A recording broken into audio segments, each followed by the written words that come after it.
My sister texted, "You're not invited to the wedding. It's a classy event." A second later, Mom reacted with a laughing emoji. One that doesn't laugh. It pokes. I typed one word back. Understood. Then I added, "I'll cancel the classy payments too." 3 dots appeared, stopped, appeared again. Silence finally arrived, dressed as confidence. "Hi everyone, my name is Harper Lane. I'm 28, and if you think you know how this ends, stay tuned. Because I was raised to be the quiet sponsor, the girl with the reliable card and the short memory." The phone felt heavier than the mug in my other hand. My kitchen light hummed, a cheap halo over 3 things I could still control: coffee, oxygen, and math. I opened my banking app. There it was. The breadcrumb trail of class. Venue retainer, my card. Floor deposit, my card. Custom linens, tent lighting, vendor meals, even Mom's second phone line for coordination. I kept receipts the way other people kept souvenirs. A new text from my sister. "Don't be petty. It's just seating capacity." Capacity, right? For years, they'd measured love by how much I could carry. I set the phone down and opened my laptop. Folder. Wedding contracts. Venue terms blinked back at me in 11-point Times New Roman, unromantic and perfect. Primary payer retains scheduling control. Auto charge of final balance 10 a.m. Friday. Authorized user may revoke at any time. My cursor hovered over revoke authorization. The house stilled. Refrigerator, street, breath, as if the walls were leaning in to watch. Mom pinged the thread with the confetti gif. My brother chimed in. "Don't make this weird, Harp. It's just not your audience." I looked at the word audience and felt my mouth tilt. They were right. I wasn't their audience. I was the investor.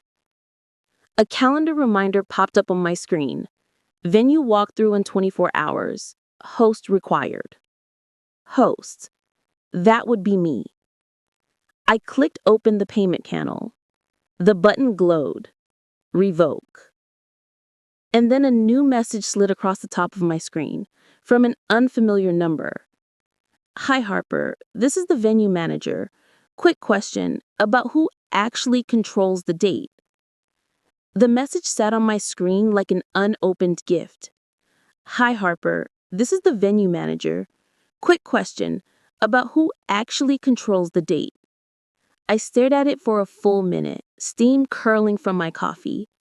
Then I typed back, "That would be me. I'm the payer on file." 3 seconds later, her reply came. "Understood. We just needed confirmation. We've been contacted by your sister about upgrades, but those require your approval." I smiled, small and sharp. "Of course," I typed. "Hold all upgrades until further notice." And just like that, their glitter fountain froze mid-sparkle. By noon, Mom called, cheerful in tone, brittle underneath. "Sweetheart, the planner mentioned a little confusion." "No confusion," I said. "Just clarification." "Well, it's your sister's big day. Don't make her stress." "I'm not. I'm making her accountable." The silence after that sentence was its own applause. I spent the afternoon reviewing more contracts. The floral company, the caterer, the photographer, all under my billing address. Each one ended with the same sentence. Authorization may be revoked by account holder at any time. I wasn't sabotaging anything. I was simply logging out. By 5 p.m., my phone pinged again. "Harper, Mom's freaking out. The caterer says payments paused." "Correct," I typed back. "The event is paused until I'm treated like family, not a wallet." 10 minutes later, Mom sent one final text. "Stop being dramatic." I closed my phone, leaned back, and whispered to the empty kitchen. Dramatic is buying a $22,000 chandelier for a one-night dinner. Outside, rain began to tap the windows. The house felt quiet, not lonely, but ready. Tomorrow, I'd answer the venue's manager's next question. "Do you intend to keep the date?" Yes, I thought, but not for them. The next morning, the city awoke gray and polished, the kind of quiet that hums before something breaks. My phone blinked. A new email from the venue manager. "Miss Lane, confirming your authority to release or reassign the date." We have several inquiries pending for that weekend. I reread the words release or reassign, letting them settle like sugar in coffee. For years, I'd signed checks so my family could have choices.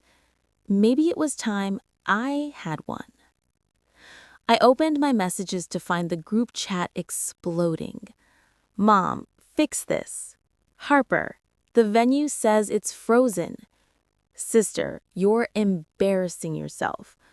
"Brother, think long-term. Family first." Family first. The phrase that always meant you last. I drafted a short email back to the manager. "Please reassign the date to another client. Release authorization effective immediately. Also, send all refunds to the original pair." The cursor blinked, tiny, steady, like a heartbeat finally its own. I clicked send. At 11:23 a.m., my phone rang. "Mom, tell me you didn't just—" "I did," I said. "The date's open now." "You ruined your sister's dream." "No," I said softly. "You just found out who was financing it." For a moment, nothing but static. Then, "You'll regret this, Harper." "I already did," I whispered, and hung up. I spent the rest of the day cleaning my apartment, deleting old texts, sorting receipts, reclaiming silence one drawer at a time. At sunset, the venue posted on Instagram, "New event added for the 14th, charity gala for women entrepreneurs." The photo showed the ballroom, the same one I'd booked, now glowing in gold light for a cause I actually believed in. I didn't ruin a wedding. I repurposed it. Tomorrow they'd learn what classy really meant. By Thursday morning, the storm hit. My sister's call came first, high-pitched, rehearsed fury. "You had no right to give away my venue." "I didn't," I said calmly. "I gave away my reservation. You were borrowing it." "You're jealous," she spat. "Of what?" "Love. Attention." "Of debt," I said. "Definitely debt." She gasped like I'd slapped her through the phone. Then came Mom's voice in the background, muffled but sharp. "Tell her she's cut off." I almost laughed. From what? My own money? By noon, the fallout went public. The venue posted behind-the-scenes photos of the upcoming gala. A few guests noticed in the comments that it was the same date as the Lane wedding. Screenshots traveled faster than apologies. Mom texted again. "People are calling. You've humiliated us." "Then stop giving them material," I replied. The truth is, humiliation wasn't new. It was just finally mutual. I took the afternoon off work and drove to the waterfront. The bay wind smelled like salt and second chances. Madison called while I watched the girls dip into the gray water. "They're saying you canceled the wedding out of spite." "Then they're half right," I said. "Spite is just a form of overdue honesty." "Any guilt?" "None. I bought silence for years. I'm just collecting change." That night, I checked the charity gala site. Tickets sold out. My refund cleared. I donated half anonymously. The next morning, Mom sent one last text. Your grandfather heard about this. He's furious. I smiled at the screen. Grandpa funded the family's first house. I funded their illusion. Maybe we were finally even. Tomorrow was supposed to be rehearsal dinner. I had other plans. Friday evening arrived like a dress rehearsal for regret. From my balcony, I could see the lights of the country club glittering across the hill, desperate little stars clinging to a sky that had already moved on. My phone rang again. Grandpa. He never called without reason. Harper, he said, his voice slow and sandpapered with age. Your mother is crying. Says you ruined everything. I waited for the scolding, the sigh, but then he added, time someone did. That broke the stillness. She used you, kiddo. You've been paying for their class since college. I told her, entitlement always sends an invoice. I smiled. It finally got delivered. He chuckled softly. Good. Let her sign for it. After we hung up, I poured a glass of wine and scrolled through social media. My sister's posts were frantic. Cropped photos, cryptic captions. Some things money can't buy. Comments flooded in. Didn't you lose your venue? What happened? She deleted the thread within an hour. The quiet that followed wasn't satisfaction. It was symmetry. Around 10, a message from an unknown number appeared. You think this makes you better? You made a fool of us. I didn't need to ask who it was. I typed back, no, I just stopped financing your version of me. Then I blocked the number and stepped outside. The wind carried laughter from the club. Then, hollow. I wondered if they'd still call it a celebration when half the vendors didn't show. Inside, the refund email blinked one last time. A final payment reversed. Tomorrow was the wedding day. For them, it would be chaos. For me, it would be freedom. Quiet, deliberate, and long overdue. Saturday, their wedding day, dawned bright and brittle. Sunlight so sharp it made the city look overexposed. I wasn't invited, but my notifications told the story for me. Posts, tags, panicked edits, ceremony delayed, vendors missing, bride in tears. I brewed my coffee slowly. Every pour was deliberate. For once, I wasn't racing to fix a crisis someone else created. Madison called mid-morning. It's chaos, she said, barely containing her grin. The caterer left, the photographer walked, your sister's screaming at volunteers. I sat on the couch watching sunlight crawl across the rug. That sounds expensive. You're trending again. They're calling you the classy sister. I laughed. That's irony. Paying rent by noon. My sister's fiancé called from an unknown number. Harper, be reasonable. She's devastated. About what? The vendors, the guests, the consequences, I said quietly. You can't punish her on her wedding day. I didn't. I just stopped protecting her from herself.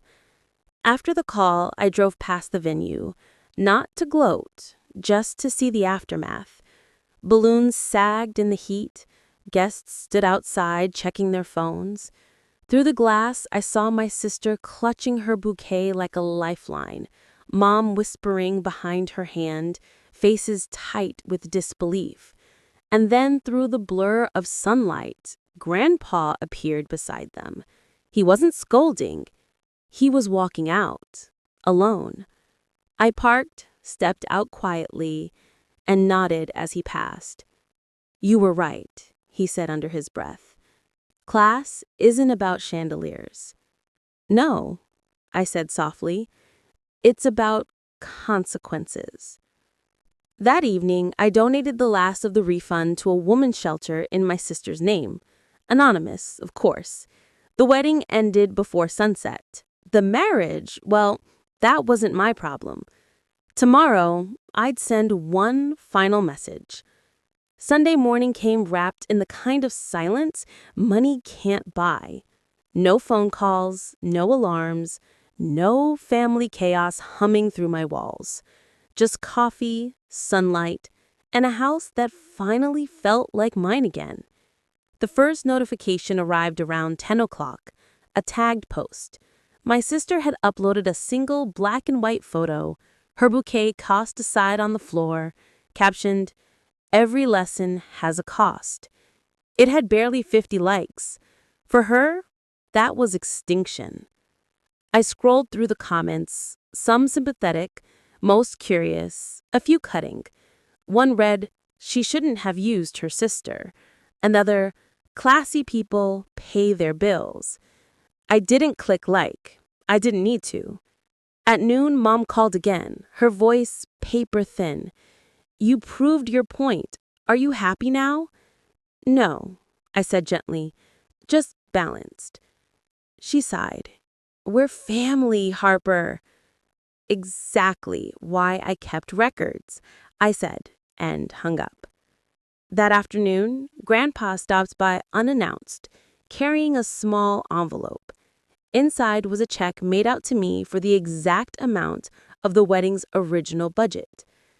He took it from their inheritance. He figured it might as well go to the only person who knows what integrity costs.